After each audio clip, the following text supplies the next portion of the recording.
Hello everyone, welcome to study norms. I am your host and दोस्त अर्चना फोनसा। हम लोग कर रहे थे क्लास 9 का सब्जेक्ट मैथ्स, और सब्जेक्ट मैथ्स में हम लोगों ने लिया था chapter 1 number system. Number system का अभी तक मैंने आप लोगों को इंट्रोडक्शन पार्ट करवा दिया हुआ है। क्या एक्सरसाइज हमारी 1.1 कंप्लीट हो गई है, 1.2 और 1.3 हमने फिनिश कर दी।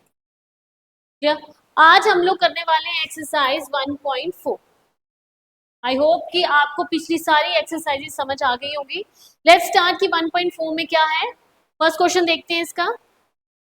Classify the following number as a rational और इरेशनल। देखो भाई, रैशनल और इरेशनल नंबर्स आपने क्लासिफाई करने हैं। अभी आपको कुछ पार्ट दिए होंगे, उसमें से बताना है रैशनल और इरेशनल नंबर कौन से होते हैं। ठीक है, सो फर्स्ट पार्ट क्या है आपका। फर्स्ट पार्ट में उसने दिया हुआ है आपको 2 माइनस अंडर रूट 5। जैसे आप देख रहे हो कि 2 हमारा रैशनल नंबर है, अंडर रूट 5 हमारा इरेशनल नंबर है। ये कुछ ऐसे है हमारे पास, रैशनल माइनस इरेशनल। तो जब कभी भी ऐसे होगा कि माइनस हो रहा है रैशनल के साथ इरेशनल, या रैशनल के साथ इरेशनल डिवाइड हो रहा है, उस केस में हमारा रिजल्ट जो है वो क्या देता है, वो इरेशनल का रिजल्ट देता है। इसलिए 2 माइनस अंडर रूट 5 हमारा कौन सा नंबर आ जाएगा, इरेशनल नंबर। क्लियर हो गया ये। वैसे ही सेकंड पार्ट है आपका 3 plus under root 23 under root 23 bracket close minus under root 23। अब 23 हमारा प्राइम नंबर, तो अंडर रूट के अंदर आ गया तो वो हमारा इरेशनल नंबर बन गया। लेकिन यहाँ पे दो है, ये और ये, तो मैं अगर इसको ऐसे लिखूं 3 plus under root 23 minus under root 23, ये इसके साथ कट हो जाएगा, तो आंसर आपका 3 आ गया, which is my rational number. Which is my rational number, ये मेरा रैशनल नंबर हो जाएगा। क्लियर हो गया सेकंड पार्ट भी आप लोगों को। ठीक है, थर्ड पार्ट पे चलते हैं। थर्ड पार्ट है आपका 2 under root 7 by 7 under root 7। अब यहाँ पे क्या है, अंडर रूट 7 और अंडर रूट 7 को मैं कट कर दूंगी, ये 2 बाय 7, तो ये कौन सा नंबर आ जाएगा हमारा, ये भी हमारा रैशनल नंबर आ जाएगा। ठीक है, ये हमारा रैशनल नंबर आ गया। क्लियर। फोर्थ पार्ट आपका 1 by under root 2। 1 by under root 2 ये कौन सा नंबर है, जैसे मैंने पहले बोला था, ये हमारा रैशनल आ जाएगा, डिवाइड किसके साथ हो रहा है, इरेशनल से। तो ये कौन सा नंबर देते हैं रिजल्ट में, ये देते हैं इरेशनल नंबर। ठीक है, इरेशनल नंबर के साथ आप रैशनल को माइनस नहीं कर सकते, प्लस नहीं कर सकते, डिवाइड नहीं कर सकते और मल्टीप्लाई नहीं कर सकते। ठीक है, सो इरेशनल नंबर आ गए अगेन हमारे पास। क्लियर हो गया ये। नेक्स्ट पार्ट है फर्स्ट क्वेश्चन का 2 पाई। देखो, अगर आपको याद हो तो पाई की हमारे पास जो वैल्यू होती है वो 3.14 अप्रॉक्स होती है, ऐसे लिखा होता है आप सबकी बुक्स में, या फिर आप लोग इसको 22/7 लिखते हो। ठीक है, तो जब अप्रॉक्स लिख दिया उसने तो वो इरेशनल नंबर हो गया हमारा। ठीक है, जब अप्रॉक्स आ गया तो वो कौन सा नंबर आ गया, इरेशनल नंबर। तो अगर 2 हमारा रैशनल है, इसको मल्टीप्लाई मैं करूंगी इरेशनल के साथ, तो क्या रिजल्ट दे रहा है ये हमें आ जाएगा इरेशनल नंबर। इरेशनल नंबर आ जाएगा। क्लियर हो गया, ये था आपका क्वेश्चन नंबर 1। आई होप कि आपको क्लियर हो गया फर्स्ट क्वेश्चन। सेकंड क्वेश्चन देखते हैं। Simplify each of the following expression. Simplify करना है इजी वे में। देखो, इस वाले क्वेश्चन में मैंने आपको जैसे इंट्रोडक्शन में बताया था कि कौन कौन सी इंपॉर्टेंट पॉइंट्स है, सम की पॉइंट्स आपको एक लास्ट टॉपिक दिया था मैंने उसका इंट्रोडक्शन में। उस की पॉइंट में जितने भी फॉर्मूले थे, a प्लस बी का whole square, a minus B का whole square, a square minus B square, so वो सारे इस क्वेश्चन में अप्लाई हो सकते हैं, कहीं भी किसी पार्ट में भी अप्लाई हो सकते हैं, नहीं भी हो सकते हैं। ऐसा नहीं है कि हर पार्ट में लगेंगे, किसी पार्ट में नहीं भी अप्लाई होंगे। ठीक है, सो जैसे फर्स्ट क्वेश्चन है आपका 3 plus under root 3 2 plus under root 2। ठीक है, मैं क्या करूंगी, 3 को इन दोनों के साथ मल्टीप्लाई करूंगी, अंडर रूट 2 3 को इन दोनों के साथ मल्टीप्लाई करूंगी, तो मेरे पास क्या आ जाएगा, कुछ ऐसे लिखूंगी 3 2 plus under root 2 plus under root 3 2 plus under root 2। ठीक है, 3 2 6 plus 3 under root 2 2 under root 3 plus under root 2 और अंडर रूट 6 कितना, 2 कितना हो गया 6। ये आपका आंसर आ जाएगा। क्यों आ जाएगा भाई, देखो ये रैशनल है, ये बाकी सारे इन दोनों का अंडर रूट सेम नहीं है, इसलिए इसको हम प्लस या माइनस कुछ नहीं कर सकते। ये भी किसी के साथ नहीं जाता है, इसलिए ये आपका आंसर होगा। क्लियर हो गया? सिंप्लीफाई करना था। सेकेंड पार्ट है आपके पास 3 प्लस अंडर रूट 3 और 3 माइनस अंडर रूट 3। अब यहाँ पे कौन सी आइडेंटिटी लग रही है? a plus B into A minus b की आइडेंटिटी लग रही है। तो मैं यहाँ क्या लिखूंगी? Using identity a plus B into A minus B किसके बराबर हो जाएगा? A square minus B square का। हियर a इक्वल टू कितना है? a है मेरे पास 3 और b कितना है? Under root 3। करिए पुट इसमें 3 का स्क्वायर माइनस अंडर रूट 3 का होल स्क्वायर। ठीक है, ये आ जाएगा 9 माइनस 6 सॉरी 9 माइनस 3 विच इज इक्वल्स टू 6। ये आपका आ गया आंसर। क्लियर हो गया? इस वाले पार्ट में कोई आइडेंटिटी का यूज नहीं हुआ है, सिंप्लीफाई किया सिंपल, और इस वाले में मैंने आइडेंटिटी का यूज किया a square minus B square का। ओके, नेक्स्ट पार्ट है आपका third part under root 5 plus under root 2 का यहाँ स्क्वायर है। ठीक है, यहाँ पे क्या है? स्क्वायर। तो यहाँ पे भी कौन सी आइडेंटिटी? यूजिंग आइडेंटिटी, कौन सी आइडेंटिटी लगा दूंगी मैं यहाँ पे? मेरी आ जाएगी a प्लस बी का होल स्क्वायर किसके बराबर होता है? A square plus B square plus 2ab। Here a equal to कितना है? a है हमारे पास अंडर रूट 5 और b कितना है? Under root 2। करिए इसमें पुट अंडर रूट 5 का whole square plus under root 2 का whole square plus 2 into a into b. ठीक है, ये कट गया। सो ये आ जाएगा 5 plus 2 plus 2 under root 10 which is equals to 7 plus 2 under root 10। This is your answer. Clear हो गया? मैंने आइडेंटिटी लगाई यहाँ पे कौन सी? a प्लस बी का whole square, A square plus B square plus 2ab। तो a मेरा क्या था? अंडर रूट 5, b था अंडर रूट 2। वो पुट किया, स्क्वायर के साथ रूट कट गया मेरा, 5 और 2 प्लस 2, 5 2 is 10। ठीक है, तो 7 plus 2 under root 10। Clear?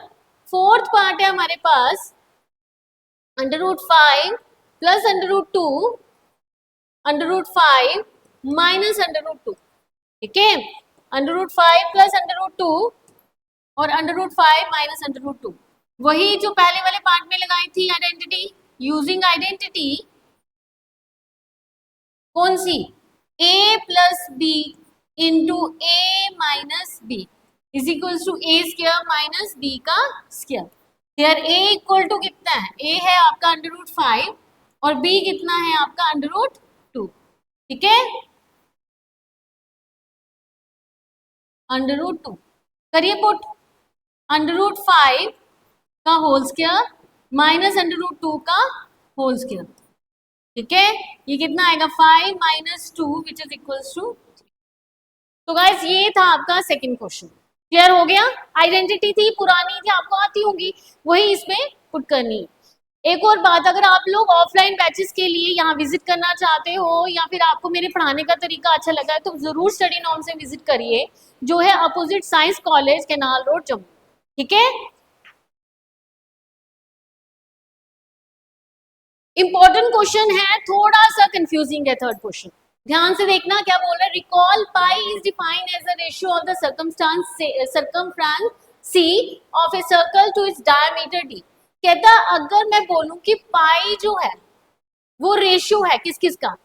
Circumference C upon diameter of circle. क्या होता है? जैसे ये हमारा सर्कल है, ठीक है, सर्कमफ्रेंस क्या आ जाएगा इसका? Complete perimeter. उसको उसने किसके साथ डिनोट करने के लिए कहा है? वो कह रहा है उसको सी से डिनोट करिए, और डायमीटर आ जाएगा आपका डी। ठीक है, तो pi is equal to C upon D उसने बोल दिया। अब अगर जब सी अपॉन डी बोल दिया, दैट इज कि पाई कितना होगा? Pi is equal to C upon D हो गया।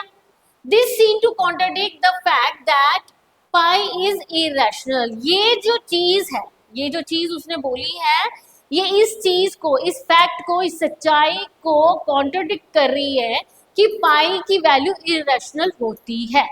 ठीक है, क्या कॉन्ट्रडिक्ट कर रही है कि पाई की वैल्यू इरेशनल होती है। पहले वाले पार्ट में मैंने क्या बताया था, पहले वाले क्वेश्चन में कि 2 पाई जहां पे पार्ट था आपका, मैंने बोला था पाई की वैल्यू जो होती है 3.14 आगे अप्रॉक्स लिखा होता है उसके, तो वो आपकी प्रॉपर इरेशनल वैल्यू होती है। लेकिन ये जो चीज उसने इक्वेशन बनाई है ना, इससे यही बता रहा है कि ये जो पाई है ये इरेशनल नहीं है। How will you solve this contradiction, आप किस तरह इस कॉन्ट्राडिक्शन को सॉल्व करेंगे? सिंपल सा फंडा है भाई, हम लोग क्या करेंगे, हमें पता है कि पाई की वैल्यू क्या होती है। पाई 22/7, मैं सिंपल लिखूंगी 22/7 इज द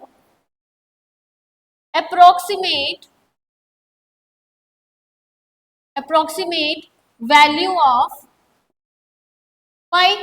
अप्रोक्सीमेट वैल्यू होती है पाई की। इन actual decimal expansion of pi is non-terminating, non-recurring decimal expansion होता है ये। ठीक है, सो अगर ये ही हमारा नॉन रिकरिंग और नॉन टर्मिनेटिंग नॉन रिकरिंग हो गया, दिस मीन्स क्या बोलता है ये कि पाई इज इरेशनल। इसका मतलब हमारा पाई क्या आ जाएगा, वो इरेशनल आ गया। जब वो है ही नॉन टर्मिनेटिंग और नॉन रिकरिंग तो वो क्या हो जाएगा, वो इरेशनल हो जाएगा। बस इतनी सी स्टेटमेंट लिखनी थी हमें। हमें पता है कि पाई की वैल्यू इरेशनल होती है, बस प्रेजेंट किस तरह से करना था, क्या स्टेटमेंट नीचे आनी थी, वो जरूरी था। क्लियर हो गया ये क्वेश्चन भी। नेक्स्ट पे चलते हैं, वेरी इंपॉर्टेंट क्वेश्चन। ठीक है, represent 9.3 on the number line. मैंने आपको इससे पहले जो एक्सरसाइजेस करवाई हैं, मैंने √5 भी बताया आपको, और इंट्रोडक्शन पार्ट में √2 भी बताया। अब मेरे बताने का मतलब ये था क्योंकि इनमें से कोई भी उठा के वो डाल सकते हैं आपको। ठीक है, √5 भी आपके एग्जामिनेशन पॉइंट ऑफ व्यू से बहुत इंपॉर्टेंट है, एग्जाम √2 भी, और अगेन √9.3। ठीक है, तो लेट्स स्टार्ट। क्या करना है इसमें, सबसे पहले आप क्या करोगे, आपने एक 9.3 लाइन सेगमेंट लेनी है, उसको नाम दे दिया ए और बी। ठीक है, ये कितनी आ जाएगी, 9.3 सेंटीमीटर। फिर आपने 1 सेंटीमीटर इसको एक्सटेंड करना है, इसका पॉइंट का नाम दे दिया सी। टोटल लेंथ जो आ जाएगी इसकी 10.3 सेंटीमीटर आ जाएगी। यहां तक क्लियर हो गया? ओके, अब मैं क्या करूंगी, मैंने अब इसका बाइसेक्टर ढूंढना, सेंटर पॉइंट। तो मैं एसी की लाइन का कंपास लेके, एसी लाइन का आधे से ज्यादा कंपास खोल के ऊपर और नीचे आर्क लगाऊंगी, फिर सी पे रख के इस आर्क को काट दूंगी, सी पे रख के इस आर्क को काट दूंगी, यानी मुझे मिड पॉइंट चाहिए इस लाइन का, एसी का। ठीक है, तो इन दोनों पॉइंट्स को जहां पे मैं ज्वाइन करूंगी,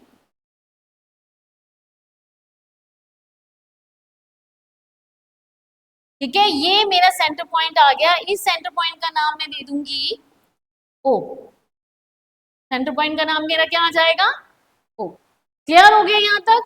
अब ओ पे रख के, ओ पे विथ सेंटर ओ, ओ पे रख के सेमी सर्कल ड्रॉ करना, सेमी सर्कल ड्रॉ करना। ठीक है, कैसे, ओ पे रख के कंपास सेमी सर्कल ड्रॉ करिए, ऐसे। क्लियर, सेमी सर्कल ड्रॉ हो गया हमारा। ठीक है, अब बी पे रख के मैं क्या करूंगी, बी पे रख के मुझे एक 90 डिग्री का एंगल ड्रॉ करना है। बी पे रख के 90 डिग्री का एंगल आप कंपास से कर सकते हो, अगर आपका अच्छा होल्ड है तो आप कंपास से करो, अदरवाइज डी का यूज कर लो। ठीक है, बी पे रख के 90 डिग्री का एंगल ड्रॉ किया आपने, और फिर जहां पे इसने काटा है इस पॉइंट का नाम दे दूंगी मैं डी। ठीक है, इस पॉइंट का नाम मैंने क्या दे दिया, डी दे दिया। अब विद रेडियस, कितना radius, with radius B D, compass रखो बी पे, रेडियस खोलो कितनी, बी डी खोलो, ठीक है, draw an arc on number line, number line पे आर्क आपने ड्रॉ करनी है। इसको थोड़ा सा मैं एक्सटेंड कर देती हूँ, ठीक है, यहाँ पे रख के ऐसे करके लाइन ड्रॉ करनी है, ये आ गया आपका पॉइंट ई, ठीक है। दैट मीन्स कि ये जो चीज है ना आपकी, ये कितनी आनी चाहिए आपकी, √9.3 सेंटीमीटर, ठीक है। उसके बाद मैंने ज्वाइन करना है किसको, O to D, O to D, ठीक है, ज्वाइन कर लीजिए O टू D, ये हो गया O टू D, क्लियर हो गया, कोई डाउट नहीं है। मैं एक बार फिर रिपीट कर देती हूँ। सबसे पहले लाइन ए बी ले ली आपने 9.3, फिर 1 सेंटीमीटर इसको एक्सटेंड कर दिया, वो बन गई AC आपकी 10.3, क्लियर। फिर आपने इसका मिड पॉइंट निकालने के लिए इसको बाइसेक्ट करा, बाइसेक्ट ने कहाँ काटा AC को, 0 पे, O पे सॉरी, फिर O को सेंटर पॉइंट रख के आपने एक सेमी सर्कल ड्रॉ किया, क्लियर। और फिर B पॉइंट पे आपने 90 डिग्री का एंगल ड्रॉ किया, जिसने उस सेमी सर्कल को कहाँ काटा, पॉइंट D पे। और फिर BD की रेडियस लेके आपने एक लाइन ड्रॉ करनी है, एक आर्क ड्रॉ करनी है और नंबर लाइन, जो बन जाएगा आपका √9.3, क्लियर। ये क्या बन जाएगा आपका √9.3। अब आपने इसको जस्टिफाई भी करना है, ठीक है, निकाल के बताना है। मुझे पता है कि मेरा जो ट्राइंगल BOD है वो 90 डिग्री का एंगल, क्यों, क्योंकि मैंने यहाँ पे 90 डिग्री का एंगल ड्रॉ करा हुआ, BOD मेरा 90 डिग्री का आ गया। अगर BOD मेरा 90 डिग्री का आ गया तो यहाँ पे मैं मजे से पाइथागोरस थ्योरम लगा सकती हूँ, ठीक है। तो पाइथागोरस थ्योरम से मैं BD को √9.3 प्रूव कर सकती हूँ। चलिए कैसे करेंगे हम लोग, सबसे पहले मुझे पहले लाइन सेगमेंट्स में यहाँ पे लिख लेती हूँ कितनी कितनी मेजरमेंट है हर किसी की।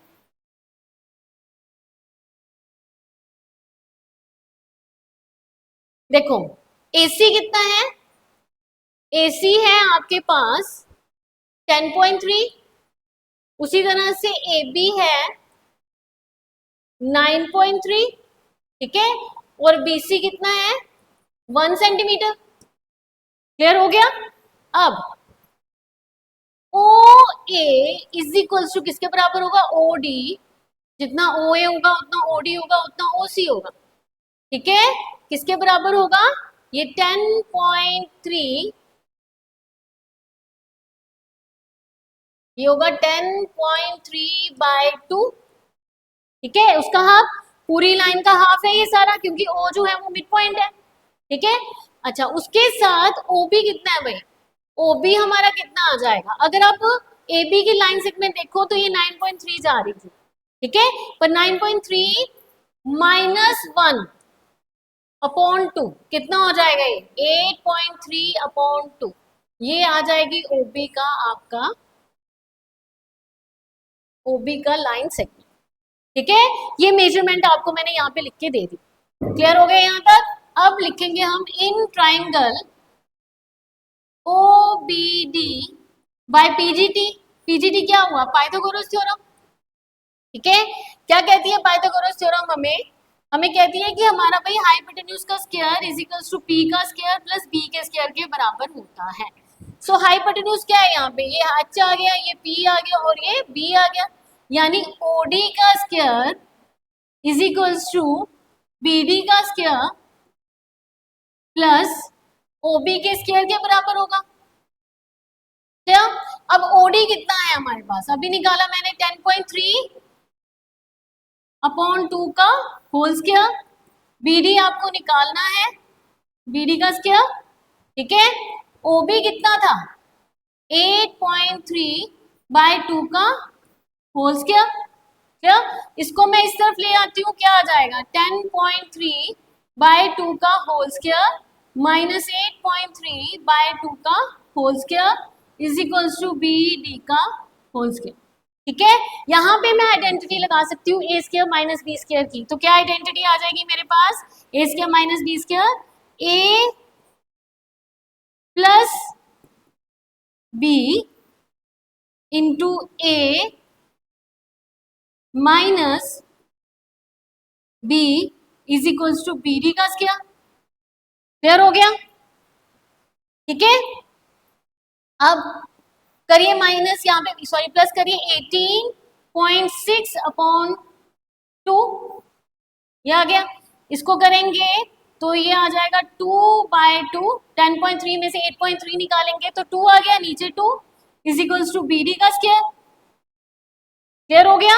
अब ये इसके साथ कट कर दिया, ये इसके साथ करूंगी तो 9.3, यानी मेरा जो बी डी है, BD का स्क्वायर मेरा किसके बराबर आ गया 9.3, विच गिव्स अस, इसका स्क्वायर इसके ऊपर लग जाएगा under root, BD is equals to under root 9.3 का अंडर रूट 9.3 सेंटीमीटर। क्या मेरा भाई क्लियर हो गया? मैंने निकाल लिया, समझ में आया? ये मेरा 9.3 था, इसलिए रेडियस इतना लेके मैंने नंबर लाइन पे इसकी आर्क इतनी मेजरमेंट की डाल दी। ये थी आपकी बहुत इंपॉर्टेंट कंस्ट्रक्शन। अगर कहीं से समझ नहीं आई है ना तो कमेंट बॉक्स में जरूर लिखिएगा, मैं एक बार फिर रिपीट कर दूंगी इसको। ठीक है, मैं आपके डाउट सेशन लेने के लिए भी तैयार हूँ, बस आप एक बार कमेंट बॉक्स में मुझे बताइए कि किस वाले क्वेश्चन में क्या डाउट है क्या नहीं। Clear? Please guys do like and subscribe to my video. अगर मेरे पढ़ाने का तरीका आपको पसंद आता है ना तो मैं बार बार बोलती हूँ कि अगर आप लोग मुझसे ऑफलाइन पढ़ना चाहते हैं, ऑफलाइन विजिट करिए, आप लोग ऑफलाइन क्लासेस के लिए विजिट करो स्टडी नॉर्म्स पे, जो कहाँ पे है, opposite science college canal road Jammu. ठीक है, ये था आपका fourth question from exercise 1.4। Next question देख लेते हैं। ये लास्ट क्वेश्चन है आपका 1.4 का। Rationalise the denominator of the following. Rationalisation के बारे में भी मैंने आपको इंट्रोडक्शन में बताया था विद एग्जांपल्स। क्या है रैशनलाइजिंग में, क्या करते हैं हम लोगों ने, अगर हमारा डिनोमिनेटर जो होता है वो इरेशनल होता है, यानी अंडर रूट में होता है, तो हम लोग उसके साथ मल्टीप्लाई और डिवाइड करते हैं। ठीक है, कैसे करेंगे जरा ध्यान से देखिए। जैसे फर्स्ट पार्ट है हमारे पास 1/√7, इसको मैं रैशनलाइज करूंगी तो क्या लिखूंगी, बाय रैशनलाइजिंग,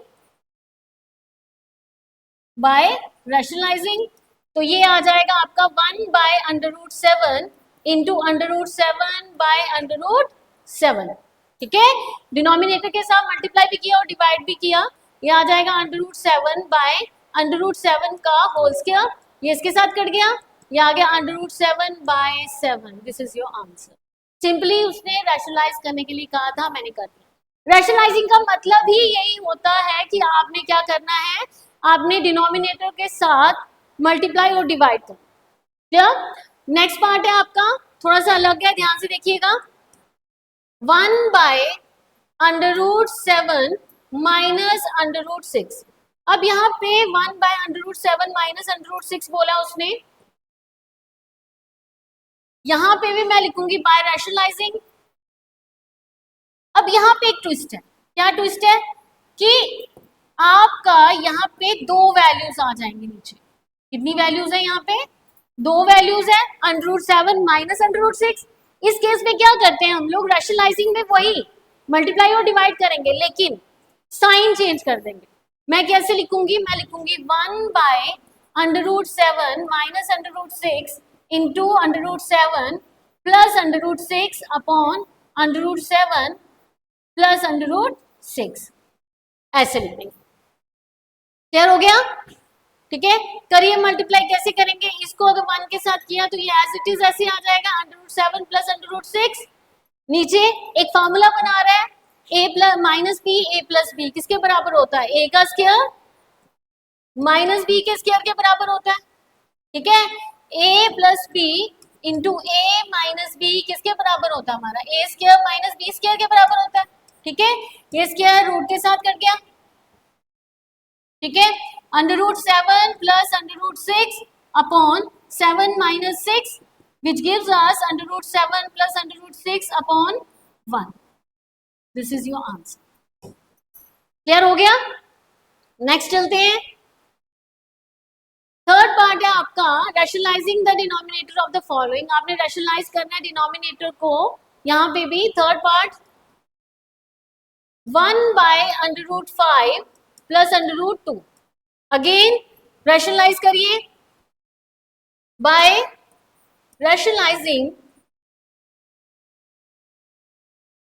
वही जैसे सेकंड पार्ट में किया था, मल्टीप्लाई और डिवाइड करेंगे लेकिन साइन क्या कर देंगे, चेंज। तो 1/√5 plus √2 into √5 minus √2 upon √5 minus √2, which gives, क्या दिया उसने हमें, √5 minus √2, again a plus B into A minus B का फार्मूला, सो a का स्क्वायर माइनस बी का स्क्वायर, ये इसके साथ कट गया, इसके साथ √5 minus √2 upon 5 minus 2, which gives us √5 minus √2 upon 3.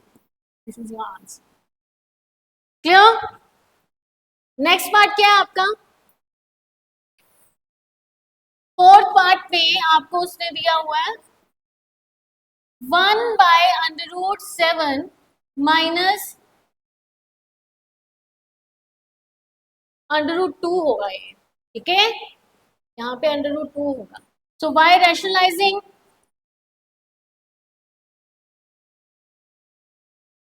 ठीक है, 1/√7 minus √2 into √7 plus √2 by √7 plus √2, ठीक है, ये आ जाएगा √7 plus √2 upon a minus B into A plus B, किसके बराबर, a स्क्वायर माइनस b का स्क्वायर, स्क्वायर के साथ रूट कट गया, √7 plus √2 upon 7 minus 2 which gives 7 plus √2 upon 5, this is your answer. Clear हो गया? रैशनलाइजिंग बहुत इजी है, सिर्फ डिनोमिनेटर को पकड़ के उसको, अगर तो दो है डिनोमिनेटर में तो साइन चेंज करके मल्टीप्लाई और डिवाइड कर दो, अगर दो नहीं है सिंगल टर्म है तो उसी के साथ मल्टीप्लाई और डिवाइड कर दो, ठीक है। आई होप गाइस कि आपको मेरे लेक्चर समझ में आ रहे होंगे, कोई डाउट नहीं होगा, ठीक है। आज आपकी एक्सरसाइज 1.4 फिनिश हो चुकी है, इससे रिलेटेड कोई भी डाउट होगा तो कमेंट बॉक्स में जरूर लिखिएगा। Please guys do like and subscribe, it's very important for me, ठीक है। मेरे को बहुत मदद मिलती है आपके एक कमेंट से या फिर एक लाइक से। तो अगर आप मुझे, मैं बार बार बोल रही हूँ, मुझे ऑफलाइन ज्वाइन करना चाहते हैं, मेरा मटेरियल लेना चाहते हैं, तो आप लोग क्या करिएगा, आप लोग विजिट करिएगा स्टडी नॉर्म्स में, जो कहाँ पे है, opposite science college, canal road, Jammu में। तो that's all for the day, मैं बहुत जल्द मिलूंगी नेक्स्ट एक्सरसाइज को लेके। Till then bye and take care.